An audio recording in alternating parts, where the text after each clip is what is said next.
കേരള കലാമണ്ഡലത്തിലെ താൽക്കാലിക അധ്യാപക നിയമനവുമായി ബന്ധപ്പെട്ട് കോൺഗ്രസ് പ്രവർത്തകരും വിദ്യാർത്ഥികളും തമ്മിൽ രൂക്ഷമായ തർക്കവും പ്രതിഷേധവും. ഇന്ന് നിശ്ചയിച്ചിരുന്ന വിവിധ വിഭാഗങ്ങളിലെ അഭിമുഖം തടയുമെന്ന് പ്രഖ്യാപിച്ച് കോൺഗ്രസ് രംഗത്തെത്തിയതോടെയാണ് ക്യാമ്പസിൽ സംഘർഷാവസ്ഥ ഉടലെടുത്തത്. സാംസ്കാരിക വകുപ്പിന്റെ അനുമതിയില്ലാതെയും സർക്കാർ മാനദണ്ഡങ്ങൾ പാലിക്കാതെയുമാണ് നിയമനം നടത്തുന്നതെന്നാണ് കോൺഗ്രസ് ആരോപണം. പുതിയ ഭരണസമിതി നിലവിൽ വരുന്നതിന് മുൻപായി CPM അനുഭാവികളെ തിരികെ കയറ്റാനുള്ള നീക്കമാണ് VC-യുടെ നേതൃത്വത്തിൽ നടക്കുന്നതെന്ന് കോൺഗ്രസ് നേതാക്കൾ പറയുന്നു. എന്നാൽ കോൺഗ്രസ് പ്രതിഷേധത്തിനെതിരെ വിദ്യാർത്ഥി യൂണിയൻ രംഗത്തിറങ്ങി. പഠിപ്പിക്കാൻ അധ്യാപകരില്ലാത്തത് അധ്യയനത്തെ സാരമായി ബാധിക്കുന്നുണ്ടെന്നും ഓഗസ്റ്റിൽ നടക്കേണ്ട അരങ്ങേറ്റവും പരീക്ഷകളും മുടങ്ങുന്ന സാഹചര്യമാണെന്നും വിദ്യാർത്ഥികൾ ചൂണ്ടിക്കാട്ടി. തുറന്നിട്ടാണ് ഇവിടെ ഇന്ന് നിയമനം നടക്കാൻ പോകുന്നത്. അതേപോലെ ചീഫ് വാർഡൻ കുട്ടികൾക്ക് അത്യാവശ്യമായ കാര്യമായ ചീഫ് വാർഡൻ എടുക്കാനുള്ള ഇൻ്റർവ്യൂ നടന്നപ്പോഴും ഇതേ പുറത്തുള്ള ആൾക്കാർ വന്നിട്ട് തടയും. അവരുടെ ഭരണകൂടം വരാതെ ഇവിടെ കാര്യങ്ങളൊന്നും ചെയ്യാൻ പറ്റില്ല എന്ന് പറഞ്ഞ് തടഞ്ഞാണ്. ഇത് വിദ്യാർത്ഥി യൂണിയനുടെ ഭാവിയിൽ പ്രശ്നമായിട്ടുള്ള കാര്യമാണ്. അരങ്ങേറ്റം എന്നുള്ള കാര്യം ഇപ്പോൾ ഓഗസ്റ്റിൽ നടക്കാൻ പോകുന്ന അരങ്ങേറ്റം അധ്യാപകരില്ലാത്തതുകൊണ്ട് മതിയായ രീതിയിൽ അധ്യാപകരില്ലാത്തതുകൊണ്ട് അതടക്കം മുടങ്ങും. അപ്പോൾ വിദ്യാർത്ഥികളുടെ ഭാവിക്കാണ് ഇത് ദോഷം വരുന്നത്.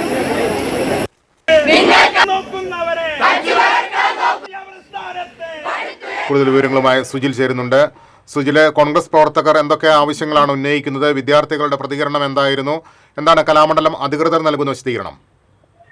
രവീഷ്, ചെറുതുരുത്തിയിൽ കേരള കലാമണ്ഡലത്തിൽ ഇന്ന് നാടകീയമായ രംഗങ്ങൾക്കാണ് ഇന്ന് സാക്ഷ്യം വഹിച്ചിരിക്കുന്നത്.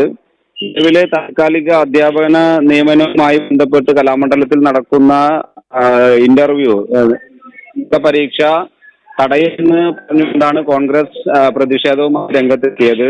സർക്കാരിന്റെ ഉത്തരവോ അതുപോലെ തന്നെ സാംസ്കാരിക വകുപ്പിന്റെ ലെറ്ററുകളോ ഒന്നും തന്നെ ഇല്ലാതെയാണ് കലാമണ്ഡലം ഇന്ന് അധ്യാപകരെ നിയമിക്കുന്നതിനുമായി ബന്ധപ്പെട്ട പരീക്ഷ നടത്തുന്നതിന് തീരുമാനിച്ചത്. ഇതിൽ പ്രതിഷേധിച്ചുകൊണ്ടാണ് കോൺഗ്രസ് പ്രവർത്തകർ സമരമായി രംഗത്തെത്തിയത്.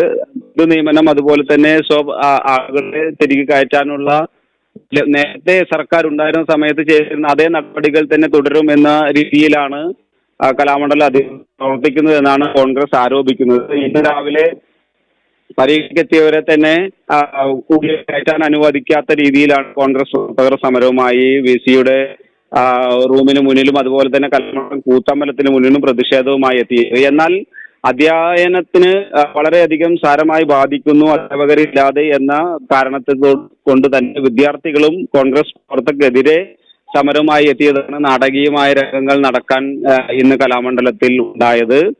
തങ്ങളുടെ അധ്യയനം വേണ്ട രീതിയിൽ നടക്കുന്നതിന് അധ്യാപകർ കൂടിയേ തീരൂ എന്ന ഒരു നിലപാടിലാണ് വിദ്യാർത്ഥികളും. ഇതേ തുടർന്ന് കോൺഗ്രസ് പ്രവർത്തകരും അതുപോലെ തന്നെ വിദ്യാർത്ഥികളും തമ്മിൽ ചെറിയ രീതിയിൽ വാക്കേറ്റവും ഉന്തും തള്ളും ഒക്കെ നടക്കുകയുണ്ടായി. എന്നാൽ പോലീസ് കൃത്യമായ സമയത്ത് ഇടപെടുകയും ഇരു കൂട്ടരെയും രണ്ട് ഭാഗങ്ങളിലേക്ക് മാറ്റുകയും കോൺഗ്രസ് പ്രവർത്തകരെ 11:45 അറസ്റ്റ് ചെയ്ത് നീക്കിയതോടെയാണ് നിലവിലെ സ്ഥിതിഗതികളിൽ ചെറിയ രീതിയിൽ മാറ്റങ്ങൾ സംഭവിച്ചത്. ശരി സുജിൽ.